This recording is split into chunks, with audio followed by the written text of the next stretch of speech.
அனைவருக்கும் வணக்கம். விபுதர் ஐஏஎஸ் அகாடமில இருந்து நம்ம தொடர்ந்து ஷார்ட்கட் வீடியோ பார்த்துட்டு வரோம்.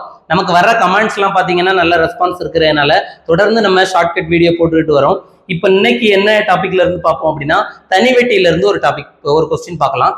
தனி வெட்டி பாத்தீங்கன்னா இந்த கொஸ்டின் எதுல கேட்டதுன்னா, இப்போ ரீசெண்டா நடந்த 2024 குரூப் 4 கொஸ்டின்ல கேட்ட ஒரு கொஸ்டின். சரியா? கொஸ்டின் வாங்க பார்க்கலாம்.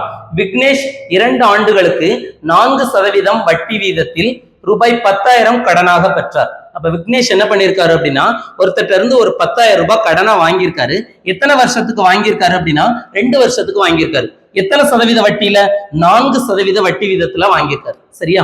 இந்த பணத்தை சஞ்சயிடம், அவர் அந்த அமௌண்ட் அவரே வச்சிருக்கல, என்ன பண்ணிருக்காரு அப்படின்னா, அவருக்கு சம் இன்கம் வரணும் அப்படிங்கிறதுனால இன்னொருத்தட்ட என்ன பண்றாரு அப்படின்னா, சஞ்சயிடம் 2 ஆண்டுகளுக்கு, அப்ப 2 வருஷத்துக்கு கொடுக்கிறாரு. எத்தனை சதவீத வட்டியில கொடுக்கிறாரு? 6% வட்டி வீதத்துல கடனாக கொடுக்கிறாரு. ஒரு 10,000 ரூபாய் அமௌண்ட வாங்கி இன்னொருத்தட்ட அதே 10,000 ரூபாய் அமௌண்ட என்ன பண்றாரு அப்படின்னா, வட்டி வீதத்தை மட்டும் கொஞ்சம் அதிகப்படுத்தி கொடுக்கிறாரு. அப்படி இந்த பரிமாற்றம் நடந்துச்சு அப்படின்னா அவருக்கு கிடைத்த ஓராண்டின் லாபம் என்ன? இதுதான் நமக்கு கொஸ்டின். சரியா? இப்ப என்ன பண்ணிருக்காங்க பாருங்க. நம்ம வாங்கின தொகை எவ்வளவு? 10,000 ரூபாய். கொடுத்த தொகை எவ்வளவு? அதே சேம் 10,000 ரூபாய். அப்போ வாங்கின தொகையிலையும் கொடுத்த தொகையிலையும் எந்தவித சேஞ்சஸும் இல்ல. எத்தனை வருஷத்துக்கு பாருங்க? 2 வருஷத்துக்கு தான். அவர் கொடுத்ததும் எத்தனை வருஷத்துக்கு? 2 வருஷத்துக்கு தான். அப்ப என்ன பண்ண வேண்டாம் அப்படின்னா, அமௌண்டையும் நம்ம பார்க்க தேவையில்ல, வருஷத்தையும் நம்ம பார்க்க தேவையில்ல. டைரக்டா எதை எடுத்துக்கலாம் அப்படின்னா, சதவீதத்தை மட்டும் எடுத்துக்கலாமா? ஒரு வருஷத்துக்கு வட்டி வீதம் எவ்வளவு சொல்லியிருக்கான்? 4%. அப்ப 2 வருஷத்துக்கு பாருங்க, 2 × 4 எத்தனை சதவீதம்? 8%. இந்த 8%ங்கிறது அவர் கடனாக பெற்ற தொகை. சரியா?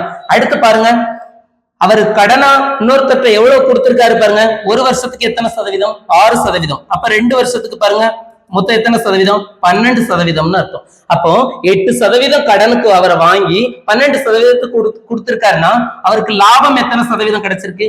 4% கிடைச்சிருக்கு. இந்த 4%ங்கிறது எந்த அமௌண்ட்ல அப்படின்னா, அதே 10,000 அமௌண்ட் தானே. அப்ப 10,000க்கு 4% பார்த்தோம்னா 4/100 கேன்சல் பண்ணி பாருங்க, மொத்தம் எவ்வளவு கிடைக்கும்? 400 ரூபாய் அமௌண்ட். அப்ப 2 வருஷம் முடிவுல அவருக்கு லாபம் எவ்வளவு கிடைக்குதுன்னா 400 ரூபாய் கிடைக்குது. உடனே 400 ரூபாய் நம்ம போற்றக்கூடாது. என்னன்னா, கொஸ்டின்ல நல்லா பாருங்க, அவருக்கு கிடைத்த ஓராண்டின் லாபம் என்ன? அப்ப நமக்கு கிடைச்சிருக்கிறது பாத்தீங்க அப்படின்னா 2 வருஷத்தோட லாபம் கிடைச்சிருக்கு. ஓராண்டுக்குங்கும் போது அதுல பாதி தானே. அப்ப பாதி எவ்வளவு பாருங்க? 200 ரூபாய்னு அர்த்தம். அப்ப ஃபர்ஸ்ட் ஆப்ஷன் அர்த்தம். இந்த மாதிரி நம்ம என்ன பண்ணக்கூடாதுன்னா, நம்ம லாஸ்ட் வரை செய்வோம், ஆனா டைரக்டா என்ன அப்படின்னா தப்பான ஆன்சரா சூஸ் பண்ணிடுவோம். நம்ம எப்போதுமே செஞ்சுட்டு ஒரு டைம் அவங்க கொஸ்டின்ல என்ன கேட்டிருக்காங்க அப்படிங்கிறத பார்த்துட்டா கொஞ்சம் நல்லா இருக்கும். சரியா? இந்த வீடியோ உங்களுக்கு புரிஞ்சிருக்கும்னு நினைக்கிறேன். இதே மாதிரி தொடர்ந்து நம்மளோட சேனல்ல ஒவ்வொரு ஷார்ட்கட் வீடியோ கண்டிப்பா அப்லோட் ஆகிட்டே இருக்கும்.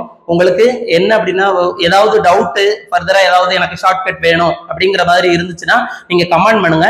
நம்ம அடுத்த ஒரு வீடியோல பார்க்கலாம். நன்றி, வணக்கம்.